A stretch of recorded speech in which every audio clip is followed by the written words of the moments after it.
Welcome back. آغاز میں خبر یہ کہ اسرائیل نے اسماعیل ہنیہ کے بعد حسن نصر اللہ کو بھی شہید کر دیا۔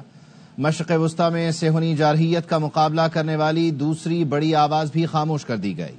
اسرائیل نے بیروت میں حزب اللہ کے ہیڈ کوارٹر کو بنکر بسٹر بم سے نشانہ بنایا۔ حملے کے وقت حسن نصر اللہ زیر زمین بنکر میں اپنے ساتھیوں کے ساتھ تھے۔ حملے میں حسن نصر اللہ کی بیٹی سمیت دوسرے کئی اہم رہنما بھی شہید ہو گئے۔ ایران نے دعویٰ کیا ہے کہ اسرائیل نے حملے میں امریکی بنکر بسٹر بم استعمال کیے۔ اسرائیلی فوج کی جانب سے حسن نصر اللہ کو نشانہ بنانے کے بعد ایران کے سپریم لیڈر آیت اللہ خامنائی کو محفوظ مقام پر منتقل کر دیا گیا۔ سپریم لیڈر آیت اللہ خامنائی نے قومی سلامتی کونسل کا ہنگامی اجلاس بھی طلب کر لیا۔ خامنائی نے کہا لبنان کے عوام اور حزب اللہ کے ساتھ کھڑا ہونا ہی صہیونیوں کے خلاف لڑائی میں ان کی مدد کے برابر ہے۔ خطے کی تقدیر کا تعین مزاحمتی قوتیں کریں گی۔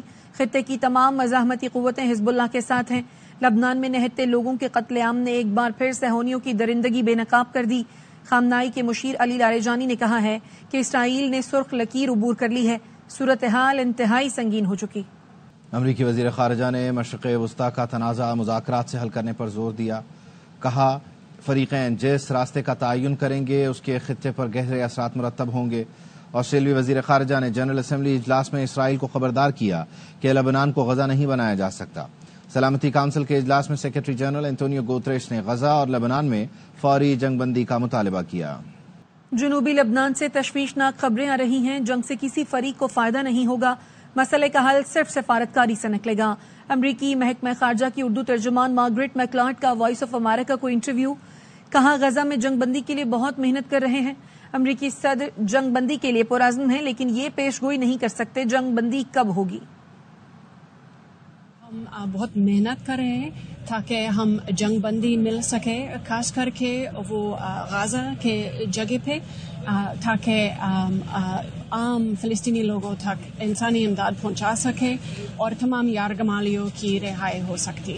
جب تک عام لوگ اپنے گھر واپس جا سکے اور ان کے بچوں اسکول واپس جا سکے، ہمارے کام ختم نہیں ہے۔ اور وہ خبریں جو ابھی جنوبی لبنان سے اور شمالی اسرائیل سے آ رہے ہیں وہ بڑی تفتیشناک ہیں، اور ہم تمام فریقین جو علاقے میں ہیں کو کہہ رہے ہیں کہ کوئی بھی بھرپور جنگ سے فائدہ نہیں اٹھائے گا اور یہ صورتحال کی حل صرف سفارتکاری سے ہوگا۔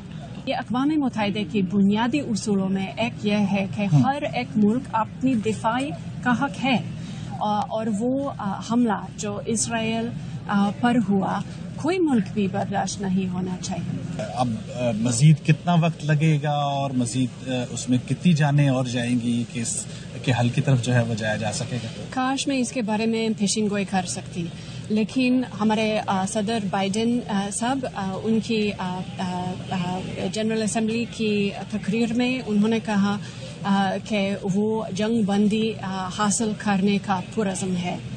پاکستان کے ساتھ امریکہ کا رشتہ مضبوط ہے۔ پاکستان کو امریکہ کے بھارت کے ساتھ تعلقات پر تشویش نہیں ہونی چاہیے۔ امریکی محکمہ خارجہ کی اردو ترجمان مارگریٹ میکلارڈ کا وائس آف امریکہ کو انٹرویو۔ کہا امریکہ کی پاکستان اور بھارت کے ساتھ تعلق کی نوعیت الگ الگ ہے۔ امریکہ پاکستان کے ساتھ مستقبل میں مزید مضبوط تعلقات کا خواہش مند ہے۔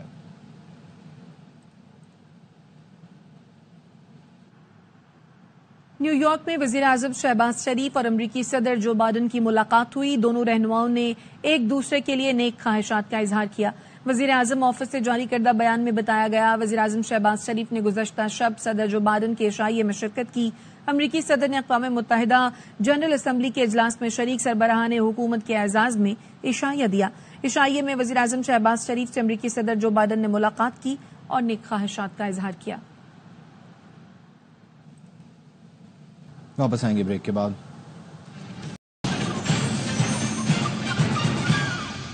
Welcome back. مایوسی پیدا کرنے کی ناکام کوششوں کو اجتماعی کاوشوں سے شکست دے دی گئی۔ ملک کے روشن مستقبل پر سب کو غیر متزلزل اعتماد ہونا چاہیے۔ Army chief general Asim Munir کی کراچی میں تاجر برادری سے گفتگو۔ تاجروں کو SIFC کے ساتھ مل کر کام کرنے کی دعوت دی۔ Army chief general Syed Asim Munir کی کراچی میں تاجر برادری سے ملاقات۔ کہتے ہیں 1 سال پہلے آپ سب سے کہا تھا کہ مایوس مت ہو، مایوسی گناہ ہے۔ پاکستان کی خوشحالی کے بارے میں کبھی امید نہیں چھوڑنا۔ مایوسی پیدا کرنے کی ناکام کوششوں کو